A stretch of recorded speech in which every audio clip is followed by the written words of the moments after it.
Hello and welcome back to another review. मेरा नाम सजाद इम्तियाज और अभी मैं देख के निकला हूँ यहाँ से जोकर का दूसरा पार्ट। इस मूवी के बारे में बात करने से पहले इसकी कास्ट के बारे में बात कर लेते हैं। बीच में एक्वान फिनिक्स और या फिर जो है जैक्वान फिनिक्स जिसने जोकर का किरदार पहले पार्ट में भी जो है प्ले किया था, वही इसमें जो है जोकर बना हुआ है। फिर उस पर लेडी गागा है, फिर टॉड फिलिप है डायरेक्टर। अगर मैं उसको भी कास्ट के अंदर शामिल कर लूँ क्योंकि टॉड फिलिप की ही मूवी है। ये बंदा जो है ना, आप आम बंदा नहीं देख सकता। ये टॉड फिलिप और जो है ये जो एक्टर है वही बैठ के मूवी देख सकते हैं। बेसिकली प्री शो था, लेकिन अगेन प्री शो को इन्होंने जो उनसे आज का शो बना दिया। अभी आज 4 तारीख है तो आज मूवी रिलीज हो रही है। बाकी बात करता हूँ मूवी के बारे में, तो मूवी जिस तरह दूसरा पार्ट है इस तरह 2 मुख्तलिफ मूवीज हैं इसके अंदर एक मूवी है पहले हिस्से में जहां पर आपको आर्थर फ्लेक्स जो है वो नजर आ रहा है कि जेल के अंदर है, क्योंकि आपको जोकर नहीं नजर आ रहा। जिस तरह पहली मूवी खत्म हुई थी एक नोट के ऊपर खत्म हुई थी कि अब वो जो है एक कॉन्फिडेंट बंदा बन गया, जोकर बन गया। अब यहाँ पे जोकर है नहीं, उसको इन्होंने मल्टीपल पर्सनालिटी डिसऑर्डर दिखा के कि जी 2 बंदे हैं, एक बंदे के दिमाग के अंदर, क्योंकि बचपन में उसके साथ बड़ी ज्यादतियां हुई हैं, बचपन में उसने बड़ा जो है गम और दुख देखा है, तो इसकी वजह से उसके अंदर वो साइकोलॉजिकल इशू आ चुके हुए हैं।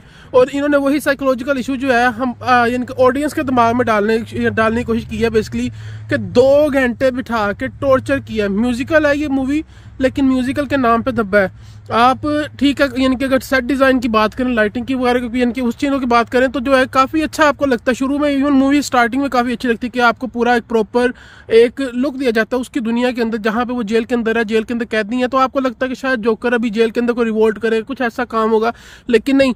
जोकर जेल के अंदर है, वहां पर उसे लेडी गागा मिलती है। हार्ले क्विन का उन्होंने जो है उसको किरदार दिया कि जी उसकी पागल फैन है, उसने उसे टीवी पे देखा बंदे को मारते हुए, तब से वो उसके ऊपर जो है फिदा हो गई है, वो मर गई है कि जी क्या बात है, इस बंदे ने जो है टीवी पे बैठ के बंदे को मार दिया। तो बस जी इस बंदे को लगता है कि जी ये मेरी फैन है, उसको प्यार समझ लेता है। उसके बाद जो गाने आते हैं, 1-2 गाने चलो समझ भी आएंगे आपको, लेकिन उसके बाद इतने घटिया गानों को निकाल दें। मूवी तकरीबन 2 घंटे 5 या 10 मिनट की है।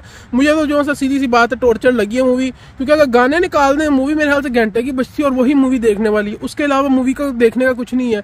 आपको मूवी के स्टार्टिंग के अंदर आपको एक जो कैरेक्टर दिखाया जाता है क्योंकि उसका प्रिजन का जर्नी दिखा रहे हैं, उसके अंदर पहले तो इन्होंने लव एंगल डाल दिया। उसके बाद अगर दूसरा हाफ देखें जहां पर ये कोर्ट ड्रामा बन गया, वहां पर बेसिकली आप पहली मूवी को दोबारा रिपीट होते हुए देख रहे हो कि आपको जो मुख्तलिफ जो कैरेक्टर्स हैं वो पहली मूवी के, उनके जरिए उनका पर्सपेक्टिव जानने को मिल रहा है, जो कि बिल्कुल ही बेकार है मेरे ख्याल से, क्योंकि मूवी आपको कुछ नहीं देती। आपको बैठ के बिठा के वहां पर सिर्फ लेडी गागा के गाने सुनाए जाते हैं, उसके बाद एक्वान या जैक्वान फिनिक्स जो है उसके गाने सुनाए जाते हैं, और इतने घटिया गाने हैं ना, उनके अंदर कोई स्टोरी। अगर वही बात सीधी तरह कर देते जिस तरह के नॉर्मल मूवीज होती हैं तो बंदे को 100% मेरे ख्याल से समझ आती है।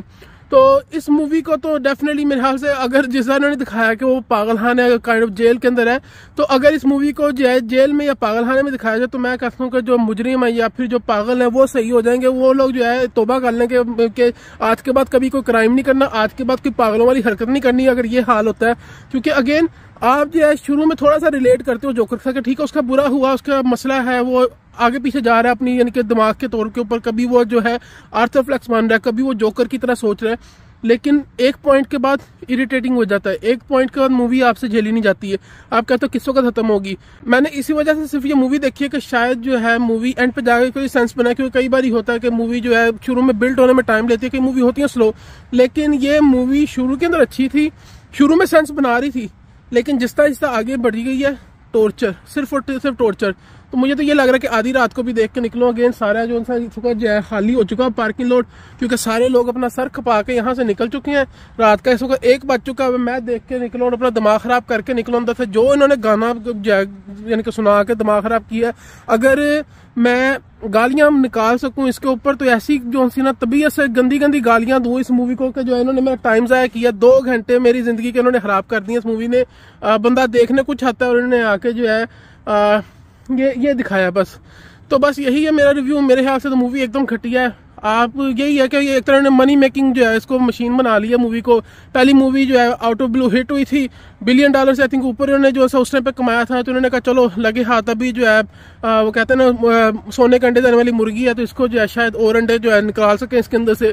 लेकिन अंडा जो है सोने का नहीं, वो मेरे ख्याल से पीला अंडा निकला है, वो भी खराब हुआ, बासी देसी अंडा था मेरे ख्याल से, लेकिन निकलते ही फूट गया है।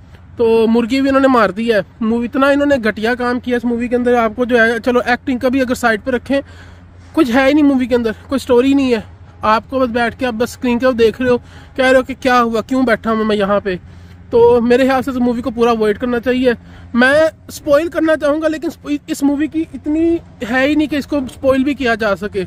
तो बस यही मेरे 2 सेंट है इस मूवी के बारे में। उम्मीद है मूवी या रिव्यू पसंद आया होगा। अगर आया तो मेक श्योर कि आप वीडियो को लाइक करें, शेयर करें, चैनल को सब्सक्राइब करें, बेल आइकन को दबाएं और मैं मिलता हूँ आपसे अगले रिव्यू में। Until then take care, thank you very much.